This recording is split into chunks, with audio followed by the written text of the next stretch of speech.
Et on se retrouve aujourd'hui pour notre rubrique C'est mon histoire, une rubrique particulière. Aujourd'hui, on fait les choses différemment.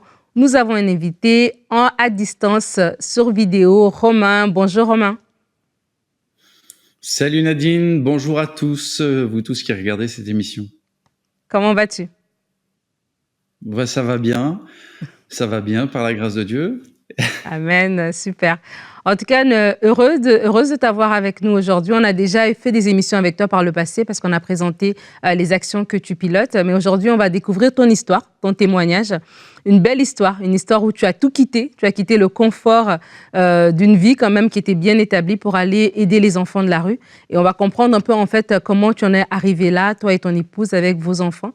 Et juste pour nous mettre le cadre un petit peu de ta vie, c'est que tu as grandi dans une famille chrétienne. Ouais, j'ai eu la chance, parce que c'est vraiment une chance de naître dans une famille chrétienne avec des parents vraiment engagés. Engagés dans le sens où, en fait, ils ont eu une rencontre avec Dieu radicale. Et cette rencontre radicale avec Jésus les a mais profondément bouleversés parce qu'ils étaient dans des milieux vraiment perdus.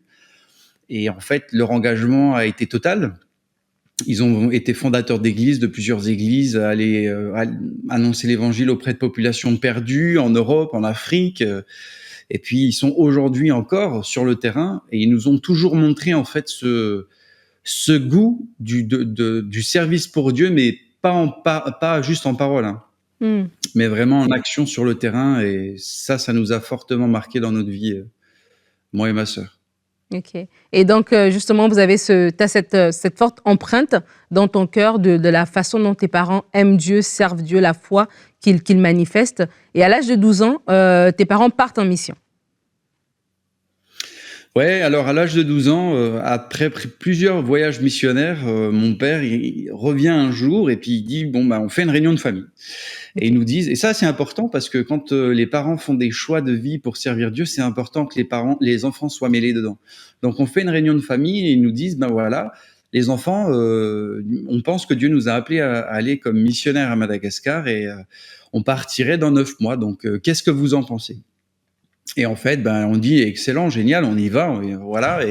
Et puis ben 9 mois plus tard, on était dans l'avion et on atterrissait à Madagascar, pays que l'on ne connaissait pas, pays que l'on découvre, extrêmement pauvre, extrêmement incroyable comme pays, mais tellement pauvre et rempli de souffrances. Et puis là, ben on va vivre encore énormément d'aventures, de foi dans ce pays. Et, euh, et voilà, on fait notre vie. Et puis à l'âge de 20 ans, ben, et sonne l'heure d'un retour en France pour continuer les études. Voilà. Oui. Et donc, tu retournes en France. Donc, là, tu as été au Madagascar, tu as vu toutes sortes de choses différentes, en tout cas, que d'autres jeunes de ton âge n'ont pas vues. Et tu retournes en France, et là, il y a des aspirations. Bah, tu finis tes études, tu finis ton bac, des aspirations un petit peu, je dirais, normales qui viennent dans ton cœur à ce moment-là. Ouais, alors juste un petit rétro-pédalage, mais en fait, depuis tout petit, Dieu a déposé dans mon cœur quelque chose. Alors, c'est pas un rêve parce que c'est pas quelque chose auquel je cours, mais c'est vraiment cette notion d'annoncer l'évangile. Depuis tout petit, depuis l'âge de 6, 8 ans, j'ai mes premiers souvenirs où dans mon cœur, il y a un fardeau pour les âmes perdues. OK. Et pour vous dire, au lycée, mes copains du lycée m'appelaient pasteur, les CPE m'appelaient pasteur, les surveillants m'appelaient pasteur parce que j'avais une vie qui essayait de être similaire à celle du Christ. Et Mm. j'ai essayé d'être le plus fidèle possible. Et encore aujourd'hui, quand je recroise des copains du lycée, ils me disent: ah, pasteur. Alors, je suis pas pasteur, hein, j'ai plus un cœur d'évangéliste, mais le témoignage, bah, j'ai essayé de l'être au plus fort. Et puis, ben, quand je suis rentré en France parce que j'ai été coaché par un joueur de l'équipe de France de rugby et j'avais la possibilité de devenir professionnel en rugby. D'accord. Je rentre en France, je fais ma première année d'université. Et à la fin de cette première année, me voilà devant un choix. Et Dieu me demande avec subtilité: mais Romain, qu'est-ce que tu veux faire? Est-ce que tu veux faire du sport ou est-ce que tu veux me servir? Et c'était Mm. terrible parce que le sport, c'était vraiment là où j'étais doué. Et ça, d'ailleurs, ça m'a toujours guidé jusqu'à aujourd'hui. Mais à ce moment-là, je dis: Seigneur, je veux te suivre. Et du coup, je OK. décide d'arrêter cette carrière de sportif de haut niveau qui s'ouvrait devant moi et de servir Jésus. Donc, je continue mes études universitaires. Je m'engage dans la réserve militaire parce que c'est un peu une tradition familiale. Et puis, bah, il y a toujours cette notion de sport qui est là. Oui. Et puis, même pendant cette période-là, eh bien, des opportunités s'ouvrent pour que je serve Dieu dans des soirées d'évangélisation auprès d'une église, ensuite auprès d'une autre église. Et de fil en aiguille, il y a pas mal de choses qui changent, de services qui se mettent en place. Et là, s'ouvre une vie incroyable avec Jésus dans le service qui prend forme petit à petit.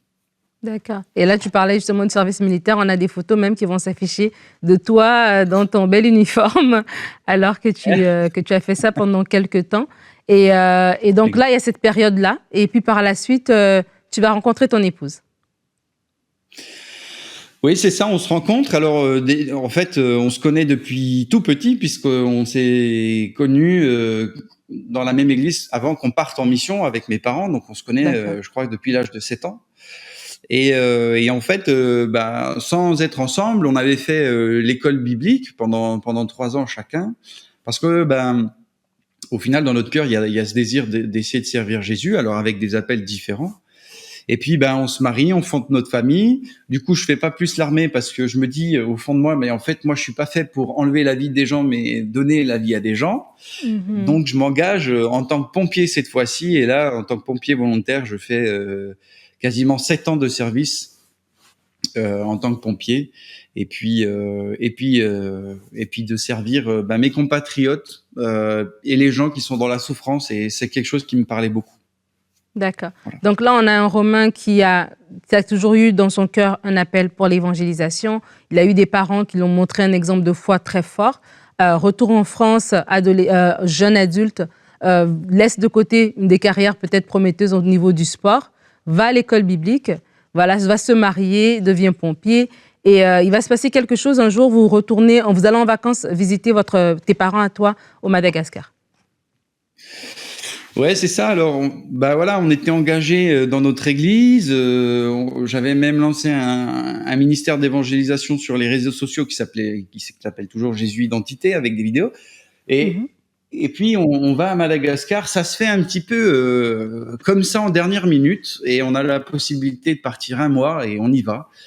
Et au milieu de ce voyage, alors qu'on n'avait pas du tout prévu autre chose dans notre vie, Jésus nous interpelle, Séverine et moi, au milieu d'une rue, quand on se retrouve avec, donc au milieu des rues de la capitale malgache, Antananarive, avec des centaines d'enfants des rues qui sont dans des états pas possibles.